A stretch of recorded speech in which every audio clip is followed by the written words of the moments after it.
You're watching EWTN News Nightly on this Tuesday evening. Thanks for joining us. I'm Brian Patrick.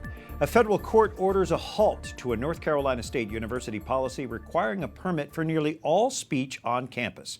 This after the university told members of a Christian student group they need a permit to speak with others in the student union. Mattox is a senior counsel for Alliance Defending Freedom. What happened with the Grace Christian Life group there on campus? Well, free speech is not free when students have to ask permission to speak from their university, but at NC State that's exactly what was happening. The university required every student and every student group to ask advance permission from the university for every conversation they had on campus. So was this applied across the board, or were there other groups that weren't required to do this? Well, as you can imagine, NC State could never apply a policy like this to everyone, and they didn't even really try. This was basically applied just to Grace Christian Life to tell them that you can't speak while everyone else was allowed to. But the only permit a student needs to speak on a university campus is the First Amendment.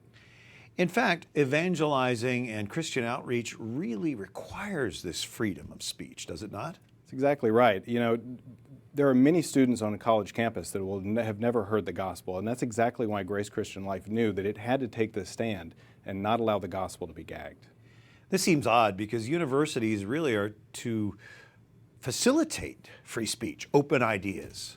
That's exactly right. You know, the very purpose of the university is to be a marketplace of ideas. So when a university requires students to ask its permission in order to speak, it violates not just the First Amendment, but the very core purpose of a university's existence.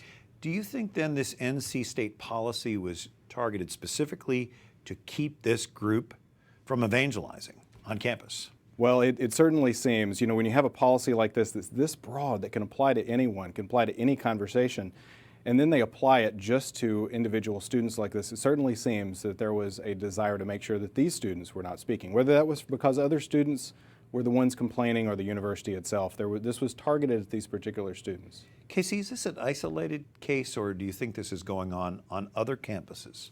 You know, sadly, these kinds of problems happen on university campuses every day. Students who just try to speak and they're not allowed to speak because their universities are not respecting the marketplace of ideas that those universities are supposed to be. NC State may have taken it to a brand new level here, but this is a problem that other Christian and conservative students, particularly on university campuses, experience every day, and we're fighting those cases every day. From Alliance Defending Freedom, Mattox, thanks for being with us. Thank you.